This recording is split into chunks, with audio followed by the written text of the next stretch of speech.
Ashama akkam jirtu walitti deebinee jirra. Mata dureen amma qabadhee jiru egaa kutaa arfaffaa waa'ee qusannoo maatiidha.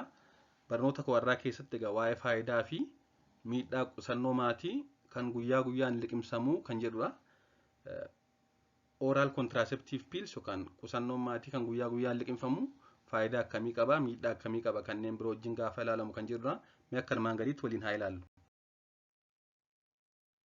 Qorichi OCP yookaan oral contraceptive pill jedhamu kun erga bara 1960 argame hojiirra oolee booda gosa qusannoo maatii hedduminaan haadholiin fayyadamanidha. Inni kun egaa guyyaa guyyaatti kan liqimfamudha. Kan inni yeroo jalqabaaf argame bara 1960dha. Ergasii egaa hedduun filatanii itti fayyadamu jechuudha. Akkasumas sirriitti itti fayyadamnaan carraan ulfattisuusaa parsantaa 99 olidha. Yoo sirriitti osoo hin dagatiin guyyaa guyyaadhaan fudhatan jechuudha. Jechuunis nama 1000 keessaa nama 10 qofatu carraa osoo qoricha kana fudhatu ulfaa'uu danda'a jechuudha. Kana jechuunis nama 100 keessaa nama 1 qofa.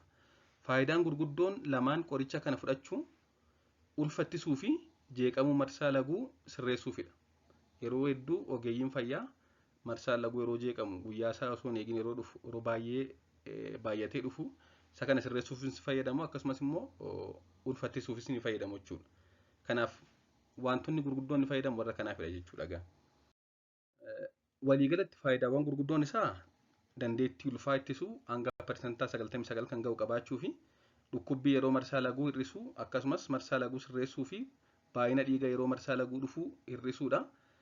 Haa ta'u malee dabalataanis sababa hormoonota akka istiroojiinii fi piroojestiin of keessaa qabuuf dulluma lafee ittisuuf osteoporosis kan jedhamu dhibee kana ittisuuf ni fayyada. Akkasumas immoo hir'ina dhiigaa sababa hir'inni dhufu hir'isuuf ni fayyada. Kunis yeroo marsaa laguu dhiigni baay'inaan dhufa ta'e marsaa laguu baay'ina dhiiga yeroo sana dhufu inni hir'isa waan ta'eef hir'ina elementii ayireenii ittisuuf ni fayyada jechuudha. Kanaaf hir'ina dhiigaa yookaan aniimiyaa sababa hanqina ayireenii dhufu ni ittisa. Akkasumas immoo finnisa fayyisuufis ni fayyada. Tiriitmentii finnisaa keessaa yaala finnisaa keessaa kan dubartootaaf kennamu tokko oral contraceptive pill jechuudha. Isa guyyaa guyyaatti fudhatamee ulfattisuuf fayyadu. Akkasumas gogiinsa qaama saalaa hir'isuudhaan dhukkubbii yeroo wal qunnamtii saalaa hir'isuuf ni fayyada. Kana malees immoo rifeensa yoo qaamarra baay'atee jiraate hir'isuuf ni fayyada. Dubartoota tokko tokkorra qaama isaaniirra rifeensi baay'atee jiraachuu danda'a fuula afaarra. Isaan akkasii egaa hormoonii istiroojiinii fi piroojestiin waan of keessaa qabuuf rifeensa qaama isaaniirra jiru hir'isuuf ni fayyada jechuudha. Kana malees carraa kaanserii ovaarii godhachuu parsantaa 27, kaanserii gadameessaa godhachuu parsantaa 50 isaa ol ni hir'isa. Kunis egaa akkuma turtiin fayyadama isaa dabalaa deemeen ni dabala. Yoo waggaa tokko waggaa lama kana fudhatan carraan kaanserii ovaarii fi gadameessaa godhachuu almost baay'ee gad bu'aadha jechuudha. Akkasumas immoo yeroo murtaa'e fudhatanii yoo dhiisan effektiinsaa carraan kaanserii ittisuu hanga waggaa 30 tura. Faayidaa isaa hanga kana erga maqaa dhoofne miidhaa qorichi kun qabu immoo maali jennee ilaalle miidhaan isaa baay'ee xiqqaadha. Miidhaas jedhamuun ni ulfaata. Haa ta'u malee darbee mata dhukkubbii fiduu akkasumas dhukkubbii harmaa hancufa baay'isuun tuttufuu fiduu akkasumas immoo mukaa'uu yookaan dipireeshinii fi jijjiiramuu fedhii saal qunnamtii fiduu mala. Dabalataanis kan beekuu qabnu waa'ee oral contraceptive pill yookaan qoricha guyyaa guyyaan fudhatamee ulfattisu kan beekuu qabnu tokko liqimsinaan erga liqimsuu eegalanii guyyaa 7 keessatti hojii jalqaba. Kanaaf kan liqimsuu eegalan qoricha kana fayyadamuu eegalan akkuma marsaan laguu dhufee dhaabbateenidha. Marsaan laguu dhufee yoo warra dhaabbatee ta'e har'uma galgala jalqabuu qabu jechuudha. Kanaafuu guyyaa 7 keessatti hojii jalqaba. Hanga guyyaa 7tti immoo carraan ulfaa'uu hin jiru waan ta'eef qoricha liqimsuu jalqabanii guyyaa 7 keessatti dhufanii hojii isaa cimnaan hojii jalqabu jechuudha. Osoo daa'ima harma hoosanii fudhachuun rakkoo hin qabu.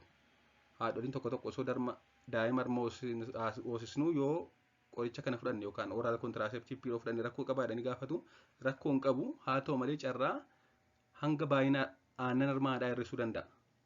Harmi ishee aannan isaa irrachuu danda'a jechuudha. Kanaan ala rakkoo adda ta'e hin qabu kanneen daa'ima harma hoosan irratti. Akkasumas ulfaatina qaamaa kan hin daballes kan hin hir'isnes akka ta'e qorannoon ni agarsiisa. Ulfaatina qaamaa hin dabalus hin hir'isus haa ta'u malee kanneen ulfaatinni qaama isaanii cimaa ta'e yookaan obees ta'an biratti carraan ulfattisuusaa xiqqoo kanneen kaanirra xiqqaachuu danda'a. Kanaaf warri obees ta'an yookaan fufurdoo ta'an isa kana osoo fayyadaman ta'e gaariidha. Sababni isaas otoo kana fayyadamanii ulfii uumamuu danda'a waan ta'eef.